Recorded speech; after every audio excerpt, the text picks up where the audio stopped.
시간에는 구원은 하나님의 선물입니다 라는 제목으로 우리가 함께 하나님의 말씀 은혜를 나누고자 합니다. 지난주에 제가 설교했던 설교 제목 혹시 기억나시는 분 있나요? 네, 저주에서 복으로, 행위가 아닌 믿음으로 라는 제목으로 여러분한테 말씀 나눴었죠.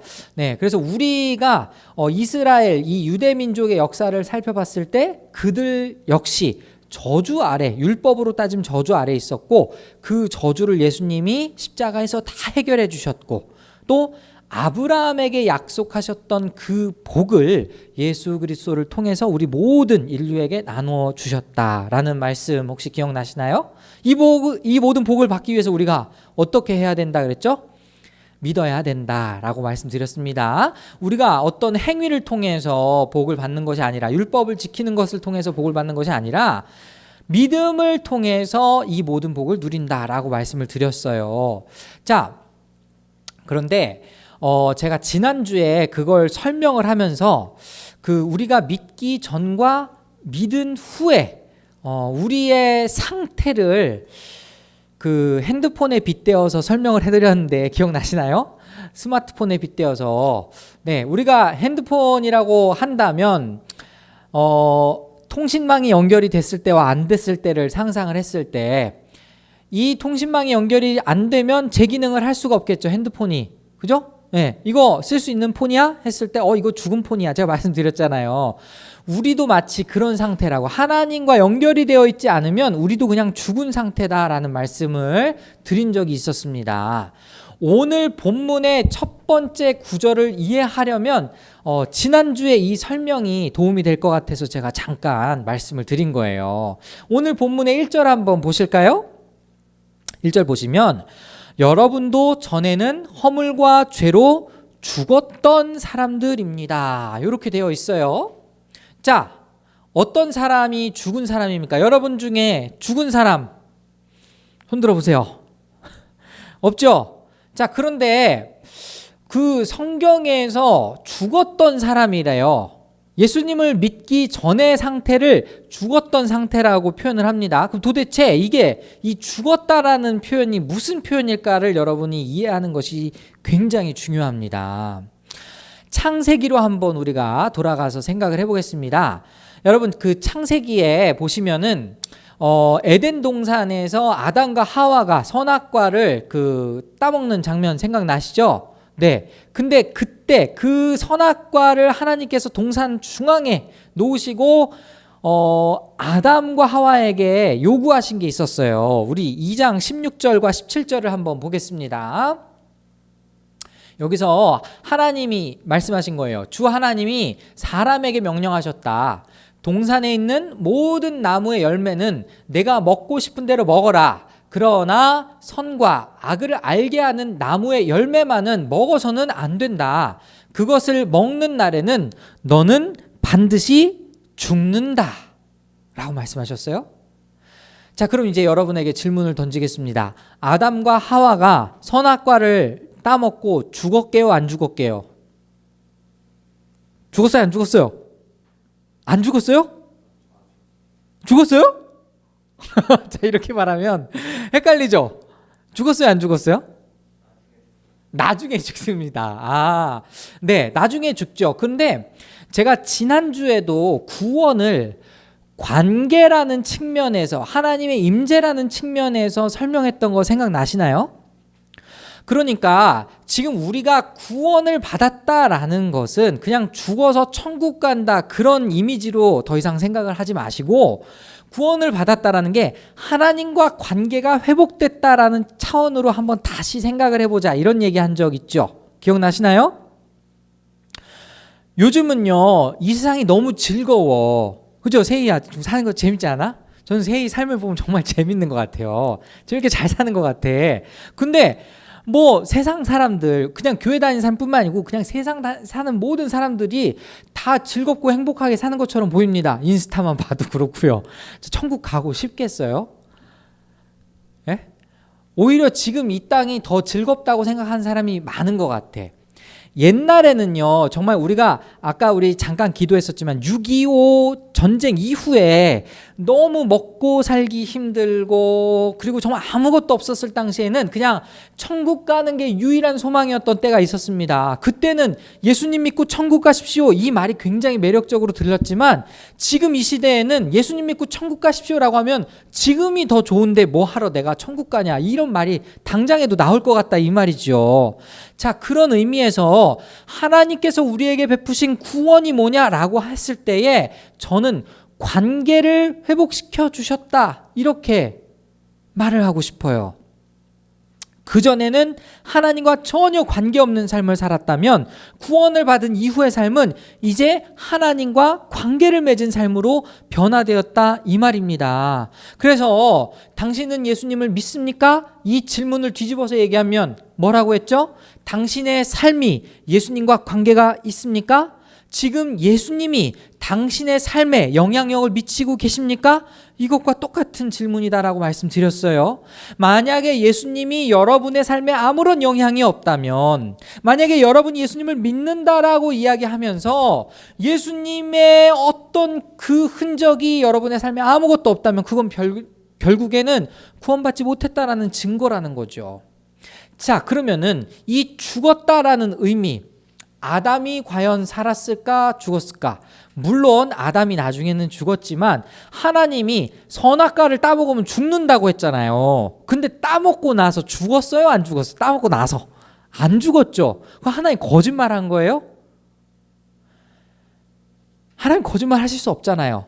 만약에 그렇다라고 한다면 하나님이 너가 만약에 선악과를 먹고 났을 때 반드시 죽을 거야 라는 의미는 우리가 알고 있는 내 목숨이 딱 끊어지는 그 죽음과는 다른 의미의 죽음일 것이다, 이렇게 생각할 수 있는 거죠.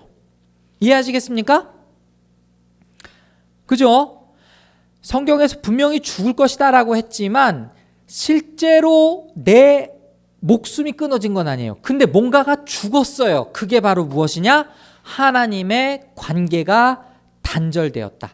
하나님과의 관계가 단절되었다라는 거예요. 자, 여러분, 구약 성경에서 하나님이 거하시는 상징적인 장소가 어디였죠? 어디예요? 이제 좀 많이 듣지 않았어? 성전, 그렇죠? 성전에서 하나님이 거하고 계셨죠. 성전은 하나님의 집이라는 별명을 갖고 있었습니다. 그런데 그 성전이 에덴 동산 당시에는 어디였을까요? 에덴 동산 당시에는 에덴 동산이었죠. 왜? 에덴 동산에서 하나님이 거닐고 계셨으니까. 하나님이 거하시는 곳은 어디다? 성전이다. 그러니까 이 창세기의 최초의 성전은 바로 에덴 동산이었구나라는 걸 알 수 있습니다. 그런데 이 에덴 동산에서 아담과 하와가 범죄했더니 그 결과로, 아담과 하와가 선악과를 따먹었더니 그 결과로 어떻게 됐어요? 에덴 동산에서 쫓겨났죠. 하나님과의 관계가 단절이 된 거죠. 하나님이 임재하시는 공간으로부터 쫓겨남을 당한 거예요. 그런데 이제 여러분이, 제가 이걸 자세히 말씀드릴 수는 없겠습니다만 시간 관계상 제가 요즘 자꾸 설교가 길어져서 굉장히 죄송해요. 자, 간단하게 말씀드릴게요. 이 에덴 동산에 이 하나님께서 동쪽에 천사들, 그 불칼로 천사들을 딱 이렇게 세우셔서 그들이 다시는 돌아오지 못하게 막으셨다고 했어요. 그래서 아담과 하와는 에덴의 동쪽으로 계속 옮겨가거든요. 그리고 가인이, 아담의 첫 번째 아들 가인이 아담의 둘째 아들 이름 생각나시나요? 아벨을 죽이고 나서 또 도망간 다음에 뭘 쌓았습니까? 에녹이라는 성을 쌓았어요. 하나님과 멀어지면 멀어질수록 자꾸 자기만의 성을 쌓게 되는 거예요. 하나님과 담을 쌓는 거죠.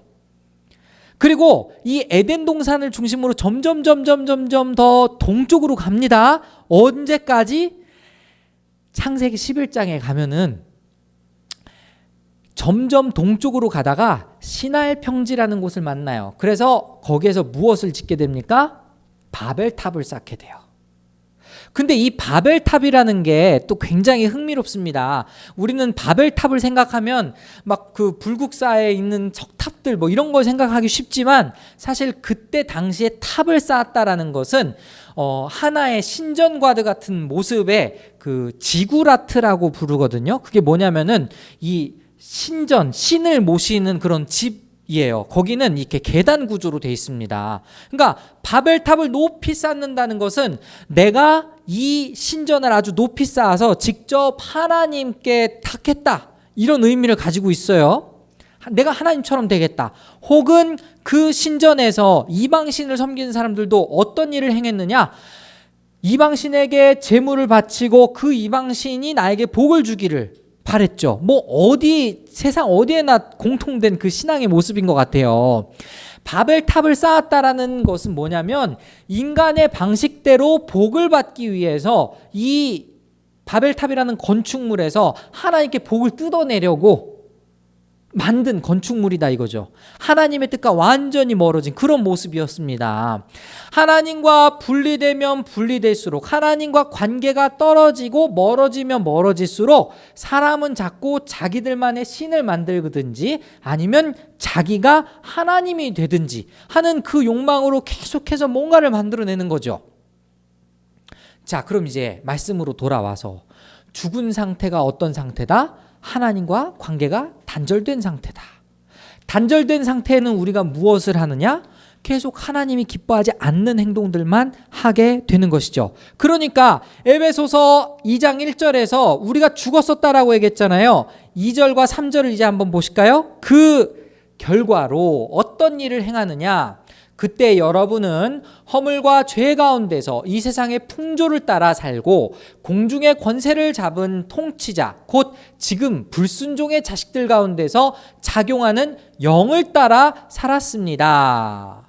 여기 지금 잠깐 보시면 공중의 권세 잡은 자, 성경에서 누구로 나와요? 사탄으로 나오거든요. 그리고 여기 영을 따라 살았다 뭐 이런 식으로 얘기하는데 어려운 이야기 아닙니다. 그냥 간단하게 말씀드리면 하나님으로부터 벗어나서 나도 모르게 영적으로 계속 사탄이 기뻐하는 일만 자꾸 행하는 거예요. 이해가십니까? 여러분 중간에 혹시 그 모태신앙이 아니라 예수님을 중간에 믿은 사람 있으면 혹시 한번 손 들어 주시겠어요? 여러분 다 어렸을 때부터 언제부터 다녔어요? 중학교 때? 예수님 혹시 인격적으로 만나셨어요? 믿음이 생기신 게 언제예요? 고등학교 때? 그럼 그 전과 그 이후의 삶이 바뀌었어요 혹시? 좀 바뀌었어요? 다행이네요. 또 모태신앙 아닌 사람 있어요 혹시? 아, 그렇죠. 우리 경빈이 우리 지금 자라나고 있는 꿈나무. 저도 마찬가지입니다. 저도 제가 고등학교 1학년 때 예수님을 인격적으로 만났고요. 그 전까지는 우리 집안이 예수님 믿는 집안도 아니었고 저도 믿음이 없었어요. 그 전과 그 이후의 삶이 상당히 이렇게 바뀐 케이스거든요.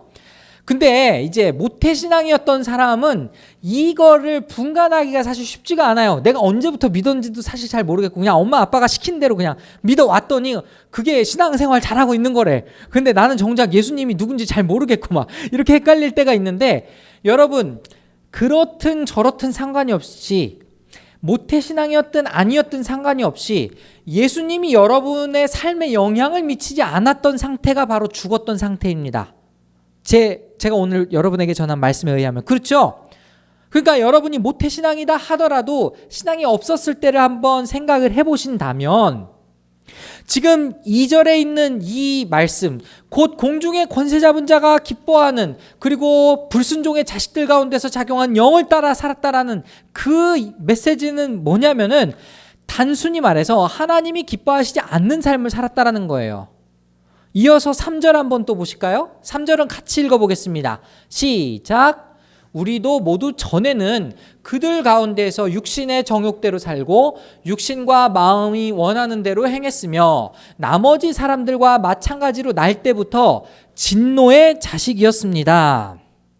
자, 여기 우리는 누굴까요? 지금 편지를 쓰고 있는 바울 자신입니다. 그리고 여기에 포함된 우리는 유대인도 될 수 있어요. 근데 아무리 하나님을 믿는 백성이었던 유대인이다 할지라도 지금 이 본문의 말씀에는 뭐라 그래요? 진노의 자식이었다 라고 이야기합니다. 엄밀히 말하면 하나님과 관계가 분리된 상태였다. 이제 저 보시죠. 자, 그때는 계속해서 내가 무엇을 행하든지 내가 무슨 일을 하든지 간에 육신의 정욕대로 살고, 이건 뒤집어서 얘기하면 하나님이 원하신 뜻이 뭔지를 모르니까 내가 원하는 대로 살았다 이 말입니다.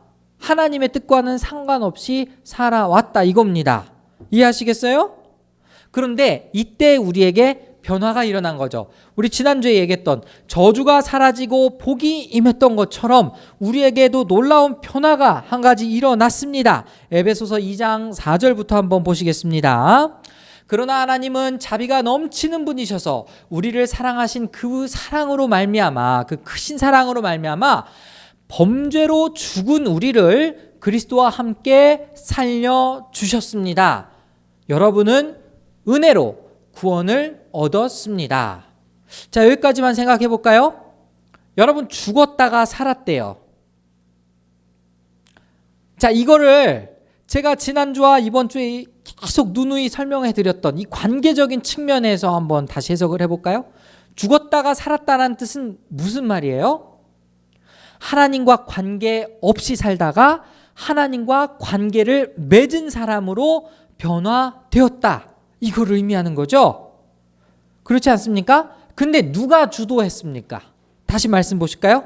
누가 주도했는지 4절 첫 번째 보니까 하나님은 자비가 넘치는 분이셔서 그 크신 사랑으로, 자, 누가 이 관계를 회복시켜 주셨어요? 주도해서 하나님이 그렇게 하셨다라는 거예요. 5절을 보면 5절 후반절에 여러분은 은혜로 구원을 얻었습니다. 하나님께서 그리스도 예수 안에서 우리를 그분과 함께 살리시고 하늘에 함께 앉게 하셨습니다.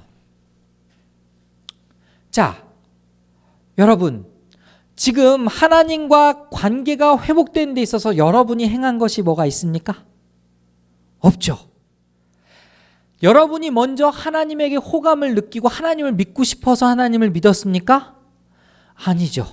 하나님이 먼저 여러분을 사랑하셔서 여러분을 부르신 거예요. 이게 조금 이해가 안 갈 수도 있습니다. 왜냐하면 나 어쩌다가 내가 먼저 교회 나오게 된 건데 뭐 이렇게 생각할 수 있어요. 그러나 시기적으로 따져도 우리가 태어나기 2000년 정도 전에 무슨 일이 일어났습니까?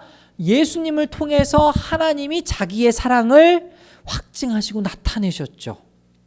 우리 잘 아는 구절, 요한복음 3장 16절 보면 뭐라고 써 있습니까? 하나님이 세상을 이처럼 사랑하사 독생자를 주셨으니, 이런 말씀 있잖아요. 하나님이 이 세상을 먼저 사랑하셔서 예수님을 이 땅에 먼저 보내신 겁니다. 그리고 그 사랑으로 이 관계가 회복된 거죠.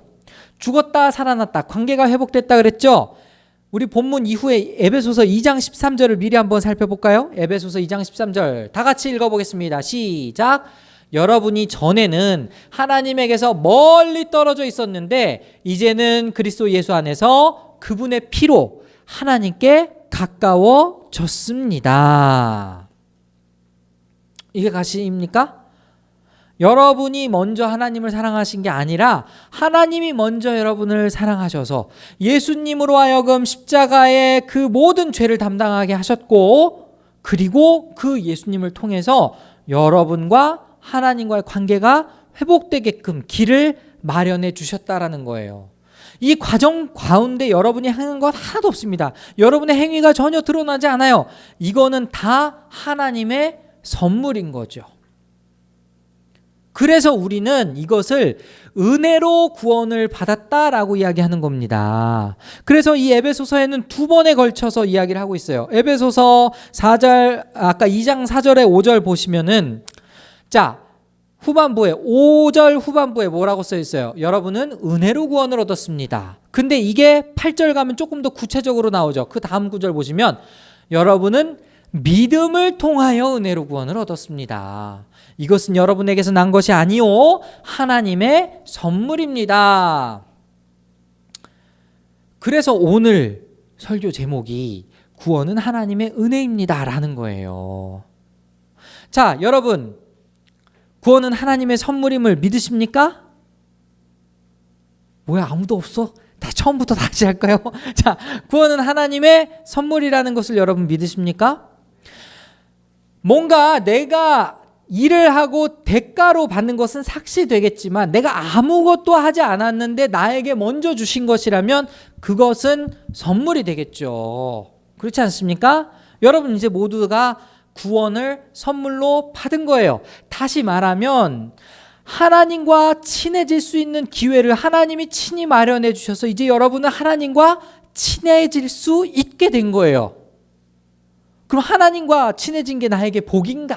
또 뭐 이렇게 물어보실 수도 있겠지만, 여러분, 아까 제가 핸드폰 비유를 들었던 것처럼 하나님이 여러분을 디자인하셨고 하나님이 여러분의 삶을 제일 잘 알고 계시고 하나님의 여러분을 모든 그 계획을 다 알고 계신데, 그럼 그 핸드폰이 최대한 기능을 발휘하기 위해서, 그죠? 기지국과 연결되어야 하는 것처럼 내 자신이 나답게 최고로 잘 살기 위해서는 우리가 하나님과 잘 연결되어 있어야 좋은 거 아니겠어요? 그죠? 그 선물을 여러분은 받으셨다고요. 자, 그럼 이제 우리는 어떻게 살아야 하겠습니까? 구원을, 관계 회복을 하나님의 선물로 받았으니까 우리는 그 선물을 기억하면서 그 선물에 어떻게 보답할 수 있을까 고민하면서 살아야 되는 거예요. 그게 바로 우리 성도들의 삶이라는 것입니다. 여러분은 왜 예배를 드리십니까? 왜 예배 드리시는 거예요? 그냥 의례, 주일이니까 드리는 거다 이렇게 생각하실지 모르겠어요. 우리 찬양팀 세션들 그냥 내가 이 역할을 맡았으니까 하는 거다, 그래서 예배 오셨는지 모르겠습니다. 그러나 예배의 본질은 이렇게 값없이 베풀어 주신 하나님의 선물에 감사하기 때문에 하는 거예요. 우리가 왜 헌금을 합니까? 우리가 왜 봉사를 합니까? 하나님이 나에게 주신 그 선물이 너무 귀하기 때문에 하는 거예요. 여러분, 생각지도 못했을 때 내가 생일이에요. 근데 생각지도 못한 사람에게 엄청나게 큰 선물을 받았다고 생각해 봅시다. 뭐 갖고 싶어요, 여러분? 맥북? 뭐 아이패드? 요즘 그냥 사과 달린 건 다 좋아하잖아. 네. 그런 거 그냥 받았어요. 그러면은 적어도 여러분 정말 내가 살 수 없는 가격에 뭔가 선물, 큰 선물을 받았으면 그것만큼은 아니어도 내가 그 사람 생일 됐을 때 뭐 챙겨줘야지 이런 마음 갖지 않아요? 그죠? 그 감사한 마음으로 그 사람 생일 되면은 그래도 내가 할 수 있는 귀한 걸로 선물을 하잖아요. 그렇지 않습니까? 그죠? 우리의 신앙생활이 그래야 한다고요. 구원은 하나님의 선물입니다. 그 선물을 매일매일 우리가 감사하며 살아야 되는 거예요. 그래서 내가 봉사하고, 그래서 내가 예배하고, 그래서 내가 헌금하고, 그래서 내가 헌신을 하는 거다 이 말이죠.